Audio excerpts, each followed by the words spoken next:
cada crítica lanzada hacia la ciencia solo consigue reforzar más a la ciencia.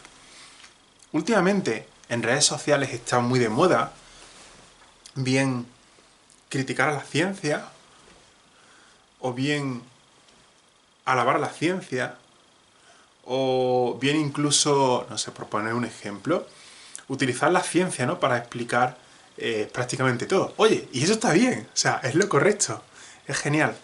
Sin embargo, muy poca gente se da cuenta de que la verdadera ciencia, o sea, las personas que nos dedicamos a hacer ciencia, realmente estamos empezando a vivir, no nosotros, sino la propia herramienta en sí, está empezando a vivir una nueva revolución, una nueva era. Entonces, como hoy vamos a hablar de un tema que es tremendamente revelador, y lo más importante de todo, te va incluso a ayudar, te recomiendo por esa razón que te quedes hasta el final de este vídeo. Antes de nada, y esto sobre todo es súper importante, recuerda que si me estás viendo desde Facebook, desde Meta, mejor dicho desde Meta, pulsa seguir y me gusta. Si por el contrario me estás viendo de YouTube, entonces pulsa suscribirse y activar la campanita con todas las notificaciones. Y ahora, señores, claro que sí, comenzamos. Amigos míos, ¿qué tal estáis? Y sed bienvenidos. Mi nombre, como ya sabéis, es Juan Carlos y soy el autor de la saga Mente Ecologista, justamente la que tenemos aquí. Vamos a seguir trabajando con todos estos principios y hoy, en particular, voy a explicarte que cuanto más se ataque a la ciencia, más resistente se hacen sus propios pilares. Con lo que, pues dicho lo dicho, vamos que nos vamos. Mirad, la ciencia como una herramienta surge la Europa central, ya bien por Francia, Reino Unido, Holanda. Sobre todo, bueno, pues una cosa bastante curiosa, y es que los países que son cristianos más protestantes tienen una mayor tendencia a desarrollar más este tipo de prácticas, cosa que, por ejemplo, en aquellos países donde son más católicos o más ortodoxos, no ha pasado. La ciencia está basada en el método científico. Y una de las cosas más importantes es que nunca debes dar nada por sentado, sino que todo tiene que ser demostrado. Demostrado mediante los sentidos, o mediante la experiencia, mediante la razón, o una combinación de todas. Pero en el caso hipotético de no poder hacerlo, la vieja escuela te diría que esto no existe. Pero la nueva escuela te dice, y es lo más correcto, que eso no significa que sea real o que sea mentira. Simplemente que de momento no tenemos herramientas para poder conseguirlo. Pero fijaos vosotros por un momento. Vamos a ver. Si viajamos al siglo XVII, con el padre de la mismísima física, Isaac Newton, donde él fue precisamente quien sentó todas las bases, tanto de la mecánica, es decir, dentro de las ramas de la mecánica, la cinemática, la dinámica, también estudió óptica, de hecho es otra rama de la física. También, por ejemplo, estudió gravedad, es decir, rompió ese concepto, ¿no?, ese paradigma que se tenía desde Aristóteles, aquello de que la mecánica terrestre tenía una naturaleza de la Tierra, estamos hablando de dentro, mientras que la mecánica celestial funcionaba de otra forma. El mismísimo Isaac Newton desarrolló todo este nuevo paradigma y evidentemente tuvo que comerse grandes críticas, pero eso es algo que siempre ha pasado, siempre, siempre, siempre. Si viajamos al siglo XX, por poner un ejemplo, tenemos al científico, para mí, yo diría a uno de los científicos más famosos, Albert Einstein, el cual, con su nuevo paradigma, desmontó gran parte de la teoría de la gravedad hecha por Newton. Bueno, gran parte yo creo que, no, diría toda, prácticamente, ¿no? Lo desmontó todo y tal porque su paradigma era mucho más real a lo que nosotros llamamos realidad, ¿no? Al universo o al multiverso, da igual como queramos llamarlo. Y, como no, evidentemente, acabó recibiendo crítica de todo el entorno. ¿Qué es lo que suele ocurrir normalmente con este tipo de cosas? Mirad, La ciencia, cada vez que evoluciona, cada vez que, conforme va pasando la historia, van apareciendo fenómenos nuevos o necesidades nuevas, poco a poco, la ciencia es una herramienta que va actualizándose. No ella por sí sola, no, sino son los propios seres humanos. Lo realmente bonito que tiene todo esto no es en sí que memorices un montón de libros sobre física, sobre química, sobre matemáticas. No. Lo realmente bonito es que cuando alguien descubre una ley, descubre un principio universal o descubre un fenómeno natural, otra persona en su cabecita, en su mente, crea una nueva idea. Por ejemplo, vamos a poner un ejemplo. Resulta que cuando un científico que se llamaba James Clerk Maxwell, ¿bien?, cuando desarrolló toda la teoría del electromagnetismo unificado, que fue justamente el fenómeno, ¿no?, mediante el cual aprendimos que la electricidad y el magnetismo simplemente son dos caras distintas de una misma realidad. Bueno, pues gracias a ese tipo de cosas, a una persona, a un ingeniero, a un científico, a un lo que fuera, se le ocurrió la idea de, bueno, con estas leyes de la electricidad, pues ahora resulta que yo puedo poner un cableado eléctrico que pase por las calles de un pueblo, de una ciudad, lo que sea, y empezás a poner bombillas, aquí una bombilla, aquí otra, aquí otra, aquí otra y aquí otra. Y empezar a darle uso, ¿vale? Empezás a darle práctica. ¿Y qué es lo que se consigue realmente con eso? Lo bonito de la ciencia no es memorizar 4000 fórmulas. Al menos hablo para mí, ¿vale? Lo bonito de la ciencia es que descubres algo y ese algo puede servir. No es que puede servir, no, es que sirve. Tiene aplicaciones, ¿bien? Tenemos, pues gracias a todo el avance científico, tenemos, por ejemplo, coches, tenemos, no sé, radares, tenemos electricidad, tenemos ordenadores, tenemos televisores, tenemos teléfonos móviles, tenemos cohetes espaciales, tenemos sondas, tenemos cámaras como por ejemplo desde esta de la que estoy grabando, tenemos internet, o sea, tenemos un millón de cosas. ¿Qué es lo que ocurre? Como poner un ejemplo, ¿qué es lo que ocurre, ¿no?, pues precisamente hoy en día con el medio ambiente? Pues mira, aquí, lo que ocurre, y de hecho de esto hablo aquí dentro en Mente Ecologista, lo que ocurre es algo bien curioso. Estamos viviendo una nueva era, ¿vale? Y no estoy hablando de la era de Acuario ni la era astrológica, no. Estamos viviendo una nueva era dentro del mundo de la ciencia. Y os explico el porqué. En los años 70 del siglo XX, 1960, 1970, por ahí aproximadamente, un grupo de científicos que eran, pues como yo era hace 10 años, una persona tímida, que no tenía muchas relaciones sociales, que le encantaban los videojuegos, que le encantaba la ciencia, o sea, con su biblioteca de libros y tal, que dedicaba casi todo el día, bien o por un lado a los videojuegos, o bien por otro lado al propio estudio, ¿no?, de la propia física, ¿no?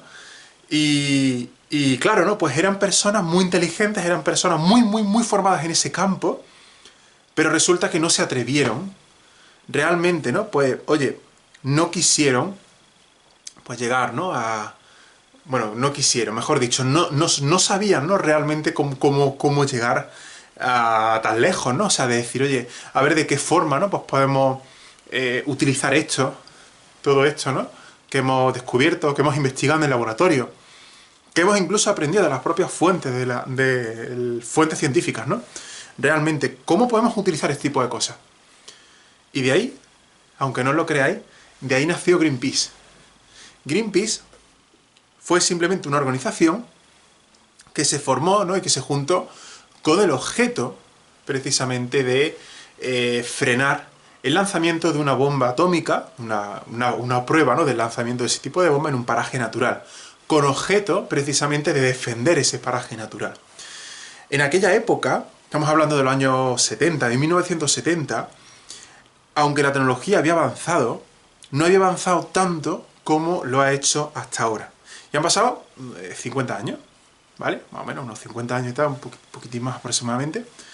Pero en esos 50 años, y en especial en los 20 últimos, 20, 25 últimos, más o menos, 20, 25, 30 años y tal, La tecnología ha avanzado tan rápido que es que, o sea, literalmente es que el mundo en el que vivimos en el momento, al presente, no tiene nada que ver con el pasado. En los años 70, gran parte de la producción de energía se hacía bien por fuentes térmicas, carbón, petróleo que contamina, o bien por centrales nucleares, ¿vale? Evidentemente en aquel momento no había sucedido ese famoso accidente, ¿no?, de la antigua Unión Soviética, con lo que la gente empezaba a tener más fe en este tipo de instalaciones. La gente se movía en coches eléctricos, en coches térmicos, había muchísima contaminación, las fábricas no tenían tanto sistema de filtración como tenemos hoy en día, no teníamos tanto control, ¿no?, sobre, por ejemplo, la cantidad de partículas emitidas, o incluso, por ejemplo, ese nivel de tráfico de datos a la velocidad actual que tenemos en Internet, de cómo, por poner un ejemplo, de cómo funciona realmente el clima. O sea, en 50 años somos otro mundo al completo. Puede no, estoy seguro, y yo no he vivido esa época, pero estoy seguro de que en aquella época, en los años 70, había una contaminación medioambiental, estamos hablando del primer mundo, una contaminación muy alta, ¿vale? Una contaminación muy grave. Pero, gracias a aquellos primeros científicos, como por ejemplo Greenpeace, que empezaron a hacer todo este tipo de movimientos y tal, gracias a eso, poco a poco, cada vez más personas comenzamos a tomar conciencia por cuidar el propio medio ambiente. Sin embargo, esa organización en particular decidió tomar el camino del mal. ¿Bien? Y ya sabéis perfectamente de lo que hablo cuando estoy diciendo tomar el camino del mal. Pero no todo está perdido. Por ejemplo, una de las críticas también que se hacía es que el transporte de casa a tu puesto de trabajo contaminaba muchísimo el medio ambiente. Muchísimo, muchísimo. ¿Qué ha ocurrido, por ejemplo, con la cuarta revolución industrial? ¿Cuántas personas pueden estar desde su propia casa, o desde la casa de sus padres, o desde la casa de unos amigos, etcétera, o desde un hotel, no sé, todas las combinaciones, pudiéndose ganar la vida con su portátil o con su ordenador y una conexión estable a internet? Eso, en particular, eso es una nueva forma, ¿vale?, de evitar mayor contaminación. Poco a poco, en el mercado se están metiendo cada vez más coches eléctricos. Poco a poco, la gente está tomando más conciencia de la eficiencia energética, de la cual hablo aquí en Mente Ecologista. Poco a poco, cada vez más esos puestos de trabajo que son de tareas repetitivas y de tareas mecánicas, poco a poco ese tipo de tareas están siendo sustituidas de humanos a máquinas. Y eso, por ejemplo, también reduce la contaminación por transporte en un vehículo de motor. Y también, por supuesto, permite que cada vez más personas sean libres. Lo que pasa es que, como siempre, se habla muy mal de la cuarta revolución industrial, se habla muy mal de la robótica, de la automática, de la... ¿cómo se llama?, de la ciencia de la información, ¿no? Como siempre se habla muy mal. Pero, o sea, es real. Entonces, ¿qué quiero decir con todo esto? Mira, lo que quiero decir es que en el siglo XXI, en el momento en el que estamos, actualmente tenemos unos problemas medioambientales graves y que tenemos que tomar acción si no nos queda otro remedio más que realmente ser una civilización totalmente respetuosa, como siempre pongo aquí, de una relación totalmente, o sea, una civilización totalmente respetuosa que haya cambiado la relación que tiene con la propia madre naturaleza. Si queremos realmente, no es solamente el sobrevivir en este planeta, no, sino llegar a expandir nuestra especie por toda la Vía Láctea. Si queremos llegar a hacer eso, no nos queda otro remedio más que convertirnos en civilización tipo 1. ¿Vale? ¿Y qué es eso de civilización tipo 1 y cómo podemos realmente, ¿no? Pues mira, ¿cómo podemos realmente alcanzarlo? La civilización tipo 1, según la escala de un científico ruso que se llama, me parece que era Kardashev, no recuerdo el nombre, según esa escala, el ser humano habrá alcanzado el grado de civilización tipo 1 en el momento en el que haya conseguido explotar, utilizar, ¿vale?, y hacer renovable todo aquello que sea renovable, el 100% de los recursos que nos ofrece el planeta Tierra. Para ello, evidentemente, tenemos que aplicar una de las reglas más famosas, la regla de las 3 R. ¿La conocéis? ¿Sí? ¿No? Bueno, independientemente de cuál sea el caso, si queremos evolucionar como especie, no nos va a quedar otra más que pasar por este tipo de cosas. Reciclar, reducir, reutilizar. ¿Os suenan estas reglas? Bien, muy bien, Juan Carlos, pero esto sobre todo hay mucha gente que me lo pone en comentarios de no sabes de lo que hablas, no tienes ni idea realmente, bla, bla, bla, bla, ideología política, bla, bla, bla, bla, bla, bla, bla. Vale. ¿Y todo por qué? Todo por decir de que la teoría de Olduvai es una teoría que está muy coja. Bien, pues cuando lo que necesitemos, cuando el consumo sea mayor que la producción que tenemos aquí en el planeta Tierra, no va a quedar otro remedio más que salir al espacio exterior y empezar a explotar todos los recursos. Así de sencillo, ya está. Si eres una persona con 2 dedos de frente, una persona con lógica, y piensa lo que te estoy diciendo, vas a entender que lo que estoy diciendo es algo natural. Es decir, imagínate, voy a poner un ejemplo más pequeño, pero que se entiende a la perfección. Imagínate una tribu que vive en el centro, yo que sé, de un bosque. Se cae. Ahí. Imagínate, ¿vale? Y esa tribu, pues resulta que, pues no sé, que necesita, ¿qué te digo yo? Carne, pues de un mamífero. Entonces, como la producción ha subido, lo que ha ocurrido es que han agotado la población de esa especie en ese lugar. Entonces, hacen 2 cosas.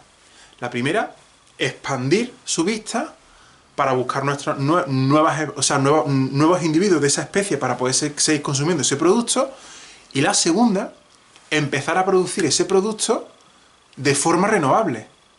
¿Qué significa de forma renovable?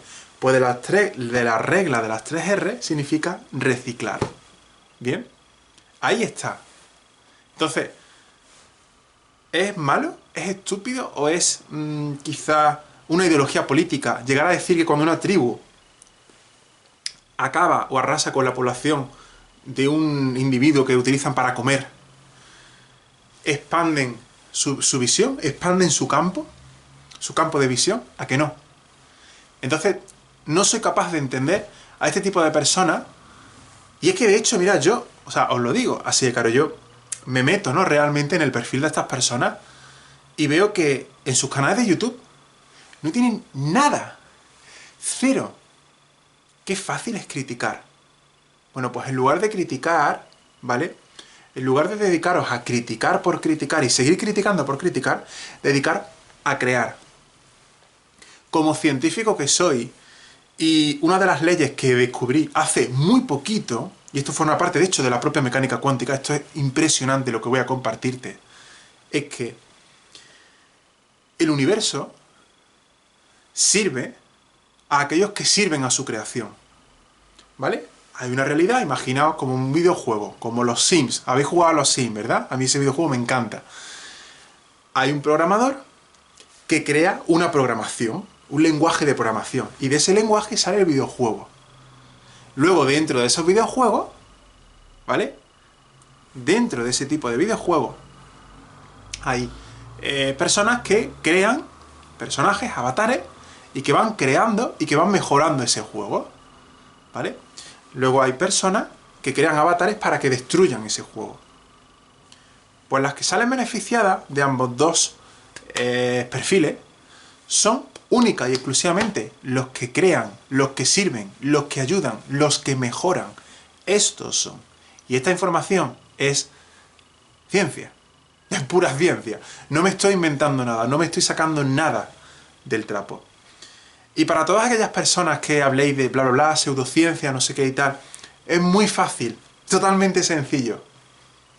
Puede que yo no hable con ese rigor perfecto de todos los doctores en la universidad X, ¿vale? Con el objeto, ¿no?, de que solamente me entiendan 3, 4, 5 personas. No. Como científico y como físico que soy, estoy aquí realmente para mejorar, para ayudar, para hacer evolucionar la propia creación. Así de sencillo. Hace 4 siglos ocurrió lo mismo, mucha gente criticando a Isaac Newton. Hace un siglo, un poquito más de un siglo, mucha gente criticando el trabajo de Albert Einstein. Ahora veo mucha gente criticando mi trabajo, ¿vale? Así que, recordad, dos conclusiones. La primera, que cada cual piense lo que quiere, lo que quiera, así de claro. Y la segunda, que todos aquellos que sirven a ayudar a la creación, a la humanidad, a la sociedad, a la civilización, todos aquellos que ayudan a hacer esto, a la larga, son los recompensados, independientemente de tu opinión, de tu religión, sexo o ideología política que tengas. Bien, gracias a todos vosotros, así que señores, hasta aquí todo este contenido. Espero realmente que os sirva, ¿vale? Esto no lo creo porque quiera aquí echar el rato y estoy aburrido, no, esto lo creo porque realmente cada día estoy procurando servir y mejorar cada vez más a la propia creación. Hoy te he ofrecido, iba a decir una píldora de conocimiento, yo creo que ha sido una buena dosis, ¿no?, de conocimiento.